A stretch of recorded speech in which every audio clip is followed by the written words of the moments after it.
Welcome to Action Begins Success, the channel that brings you motivational videos every single day. If you like this video, make sure you're subscribed to the channel and have notifications switched on to receive daily motivational videos. Hope you have an amazing and positive day and enjoy the video. Okay, now we're going to do some things with this list. Here's the next exercise. I want you to look at each item on this list you've made and give each item a number. The number being a 1, 3, 5, or 10. And this is why. I want you to look at an item and say, I think that would take about 1 year. Another item, you say, I think that would take about 3 years. Another item, I think that would take 5. And another item, looks like that's going to take 10. Give each item now a number of what you think it might take to achieve that goal, a 1, a 3, a 5, or a 10.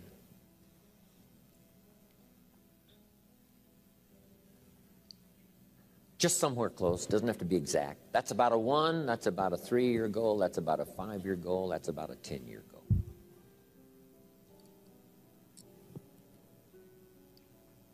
If it's less than 1 year, just make it a year.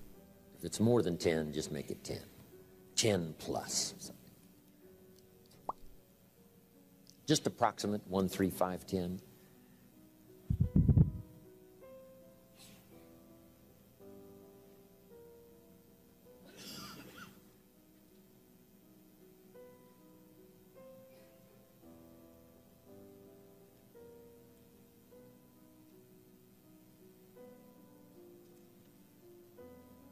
If you finish early, you can add some more to your list.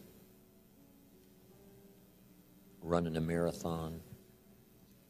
Now, as soon as you've given each item a number, I want you to now go through and count them. How many 1s, how many 3s, how many 5s, how many 10s? And then just make a little list of those numbers. How many 1s, 3s, 5s, 10s? This is going to be interesting.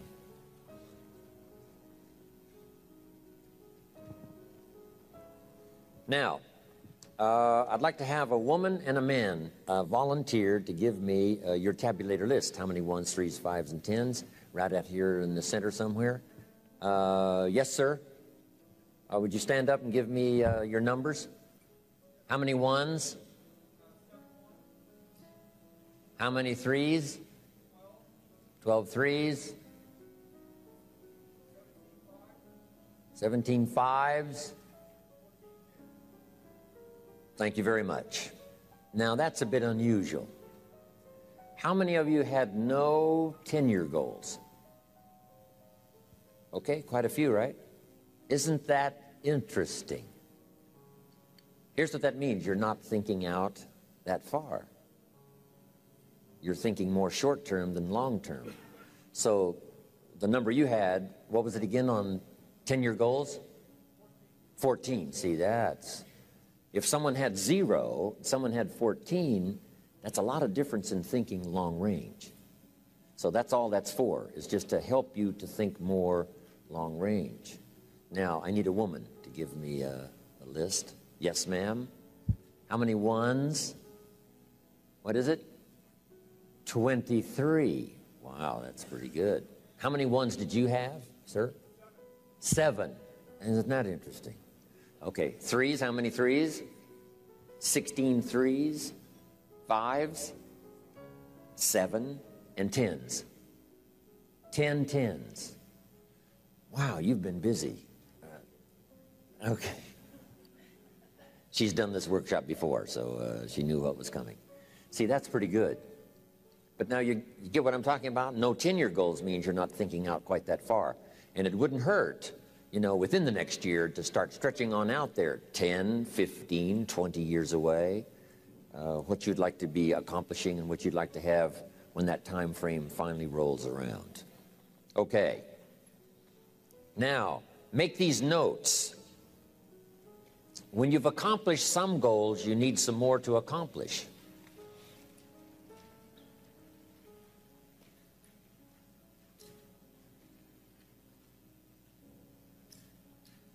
Next, it's very important when you reach a goal that's significant or important to you to celebrate. So just jot that down. Celebrate a significant accomplishment. Or it doesn't have to be that significant. If it's important to you, it doesn't have to be world-changing or life-changing. If it's just a goal that's really important to you, you finally reached it, celebrate. Now, hopefully on your list of goals, you had some family goals. And if the family together finally reaches a goal, jot this down, celebrate with the family.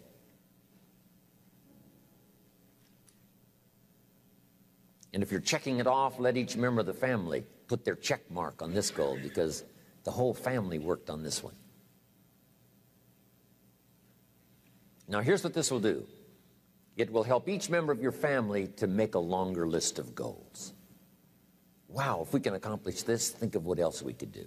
The same is true of you individually. When you accomplish something, check it off, celebrate. It'll help you to grab your list, wherever it is, and say, hey, if I can get here, I can double that original list. So celebration creates excitement to develop a longer list. You also need goals ongoing. When the early astronauts went to the moon, some of them, when they came back from the moon, had psychological problems. Some of them drank too much, got into other difficulties. And one of the reasons is, where do you go now that you've been to the moon? So here's what they did later. They made sure that the astronauts later, who came back from the moon, had plenty of projects to keep them busy after they had been to the moon. And the same is true of you and me. Goals, after you've reached them, another list. After you've reached those, another list. My father lived to be 93. You can't imagine the goals he had. One of his goals when he was 92 was to get his driver's license renewed. Guess what he got it renewed for? 4 years. At age 92, he got his driver's license renewed for 4 years. Now, he didn't live long enough to... If he'd have thought about it more, I think he would have lived 2 or 3 more years just to make sure he filled all that out. So he only lived to be 93, but at 92, got my driver's license renewed for 4 years. You can't imagine. He used to show his driver's license around everybody. Unbelievable. So, goals to replace goals that you've achieved, on and on. The rest of your life. Because the philosophy we discussed yesterday was what? How far should you go? As far as you can. How many books should you read? As many as you can. How many friends should you make? As many as you can. How much should you earn? As much as you can. That's it. What should you try to be? All you possibly can.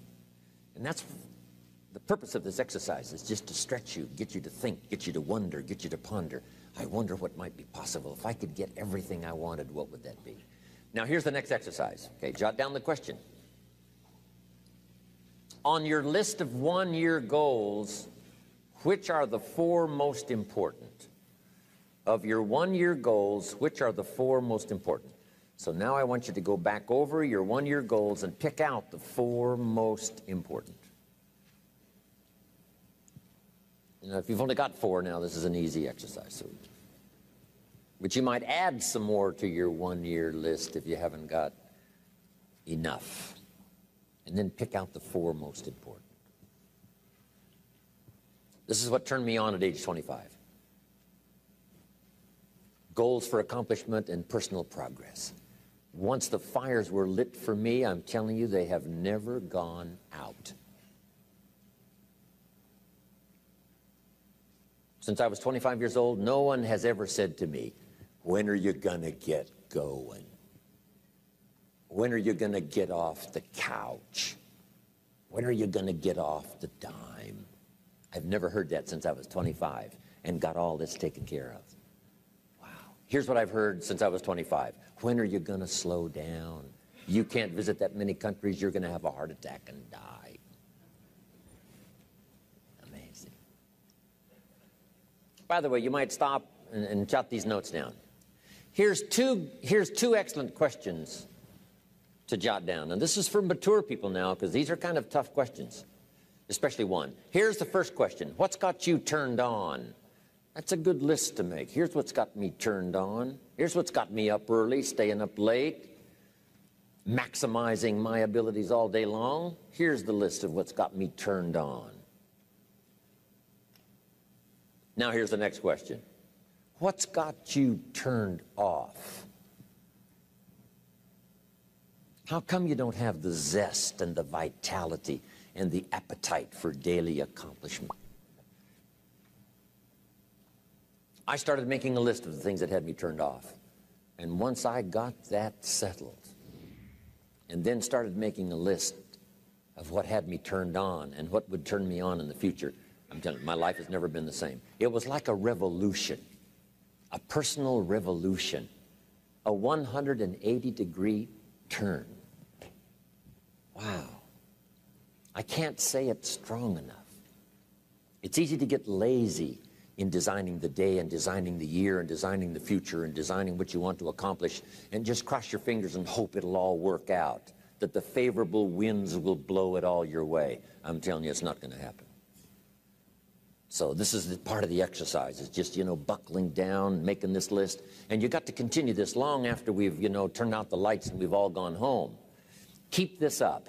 And one of the best ways to keep it up, I've already covered yesterday, is what? Teach it. The key is to teach it.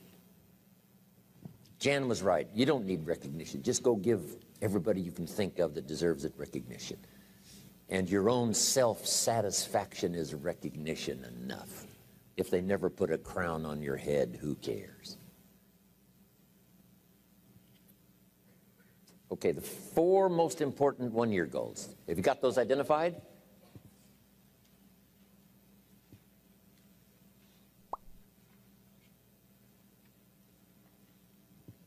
Okay, now here's the next exercise. This will take now just a little bit of time. And the question is why? Why are those 4 goals important to you?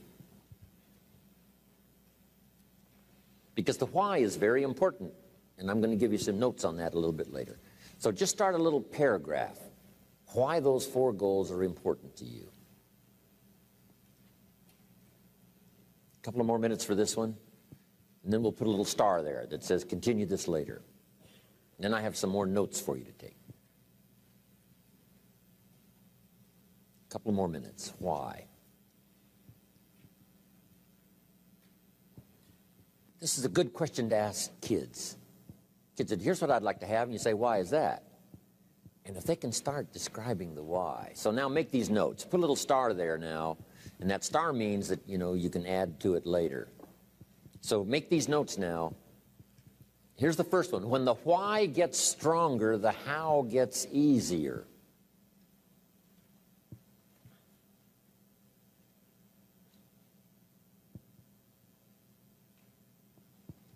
When the why gets big, powerful, strong, how seems to be so much easier. Without a strong enough why, the how seems to be too difficult almost to accomplish. Say, how do you manage your time? Hey, if you had strong and powerful enough goals, you'd figure out how to manage your time. You'd get a book on the subject. You'd do something to manage your time if it was worth it. If it's not worth it, why would you bother studying the art of managing your time if it really doesn't matter? But if it really mattered in the accomplishment of your goals and why you wish to accomplish them, see, you can do anything. You can get up any hour, read any book, take any class, make any change, develop any skill, do any discipline. I mean, you can do it all when this how and the why, or when the why starts to grow. The how gets simple.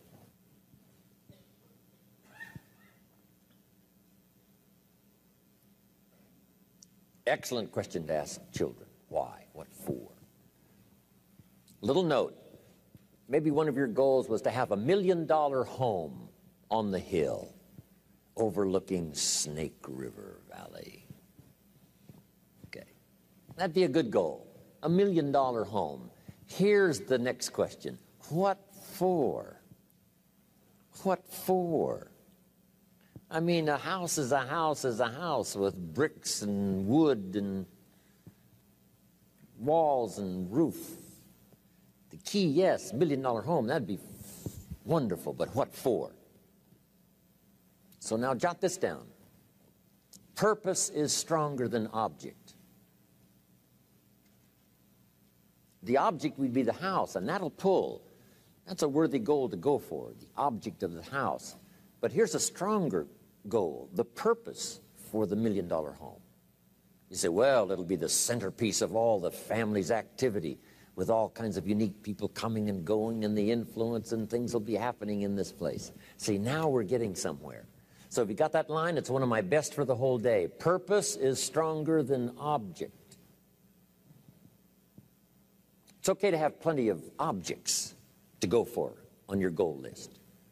But always keep asking yourself the question, and sometimes it's good to just write it out. Here's why I want this money. Here's why I want this place. Here's why. And you start developing those reasons. And I'm telling you now, this starts to become incredibly powerful. Okay.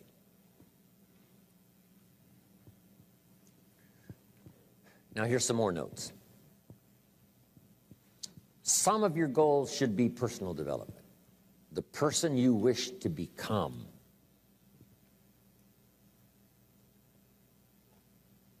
Develop skills that make you attractive to the marketplace. Develop the temperament and the attitude that makes you attractive to the business world. The attitude and the temperament that makes you a splendid father, studying the art. Because here's what's important. It's not what you get that makes you valuable. It's what you become that makes you valuable. I keep saying this year after year for the last 39 years publicly. It's the person you become. I admired my friend Mark Hughes for the fortune he made and the company he built. Guess what I admired more? The person he became in a short 44 years. He was unique. He bought the idea at age 19 of personal development and worked on it daily from that day until the time he died. The idea of becoming an attractive person, a skillful person, a good friend, a good colleague, a good partner, a good member of the round table, a contributor. See, that's the key, the person you become.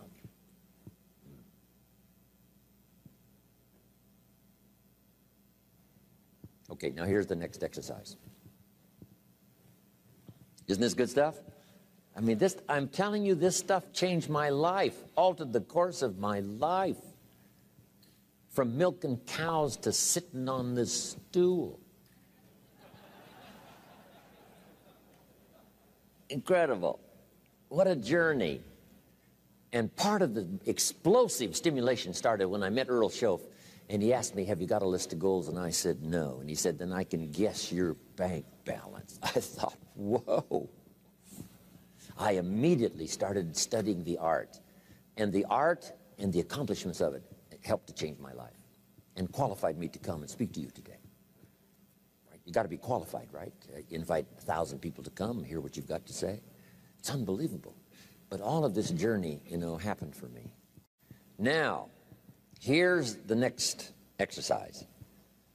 I want you to look now at the whole list that you've written and the exercises we've done.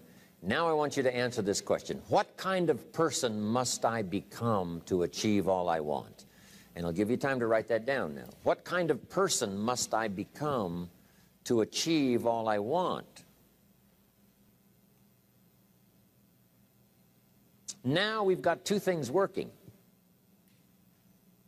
What you become helps you to achieve, and what you achieve helps you to become. And the more you become, the more you can achieve, and the more you achieve, the more you can become. Who knows which affects the other the most?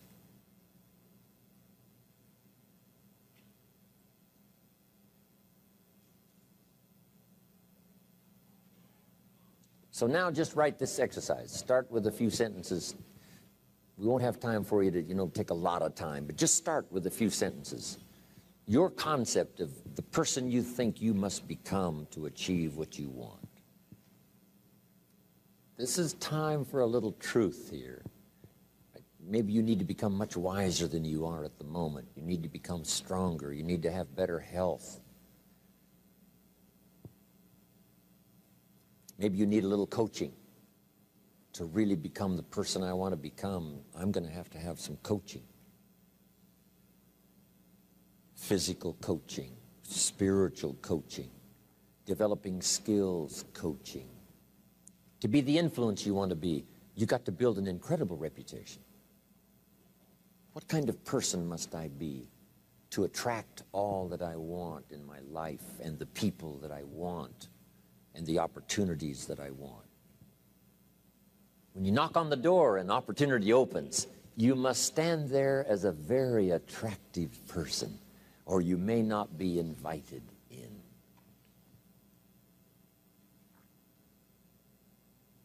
One of the most mysterious and unique phrases that Jesus ever used. Here's what he said. I stand at the door and knock. And if you opened the door, would you probably invite him in? This extraordinary person. You say, wow, yeah. And he said, if you invite me, I'll come in. We'll sit down, talk things over. For you to be that kind of attractive person, that if you knocked on the door of opportunity and it opened and you stood there, would you be the kind of person that opportunity would say, come right in and sit down and let's talk about the future? Wow. What kind of person? Okay, now put a little star there. And what the star means, right, is to finish this exercise later. Now, if you're working, right, in a workshop where you've got plenty of time, you just, take a little more time for some of these exercises. My purpose now is to give you a model to work from. Okay, now, next, on setting goals, jot these key notes down, and then we're finished. And then we're going to talk about time management before we run out of time.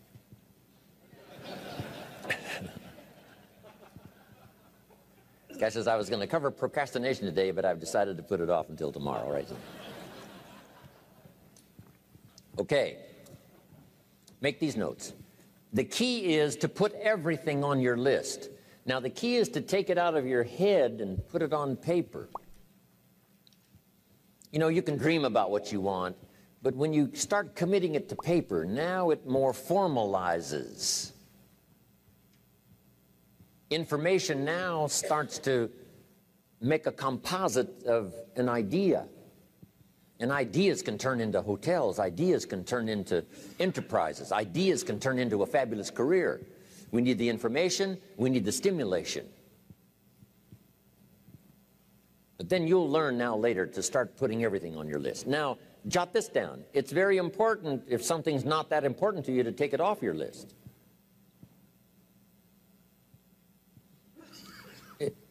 You don't have to accomplish this whole list. But if you had 100 items on your list and you accomplished 80, who cares about the other 20? If you got the biggest share of what you went for, wouldn't that be enough? And the answer is probably yes. It'd be overwhelming. Okay. So you can rearrange this list. You can change it. You can tear it up and start over. You can say, oh, last year I thought this was so important. That's not important to me anymore. The things I've learned in the last 12 months, I've changed my whole goal list. I thought this was so it. Okay, now here's the next note, and we're wrapping it up now. Here it is. There's two great words of antiquity everybody should learn. Here they are. One's positive and one's negative. And we studied a bit about that yesterday. Positive, negative. Here's the positive word from antiquity. Behold. That's the positive word. Behold the possibilities. Behold the opportunity. Behold the future and give it design. Behold and look at the chances you've got. Behold, spring has come. Behold, the day has arrived. And the sun is shining and the shadows are fleeing away. Behold, the next person you can meet might be your friend for life. Behold, the next person might be a colleague forever. Behold, that's the positive word, behold. Now, here's the negative word. Beware.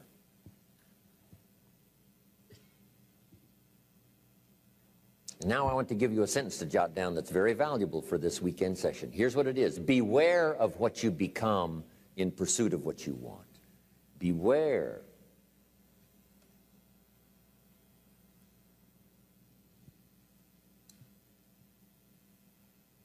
All of our lives we have to deal with behold and beware.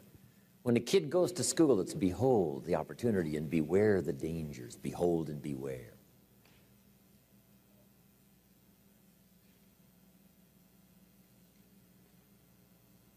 So beware of what you become, pursuing what you want. Some things I went for in the very beginning cost me too much. I got so obsessed with some things that I found out later the price was too big to pay. If I would have known better, I never would have paid. But sometimes we learn when? After. So don't become so obsessed with something that you lose your sense of reason or it costs you your friends. Don't be so obsessed with something that you compromise your virtues and your values.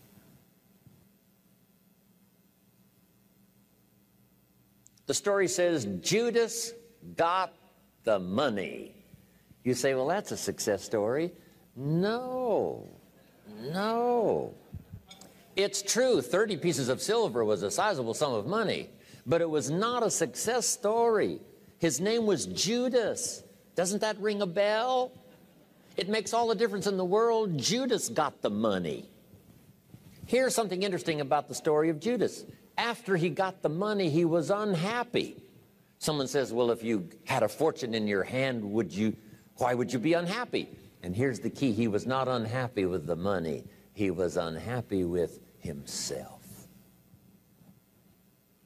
Here's a key phrase. The greatest source of unhappiness is self-unhappiness.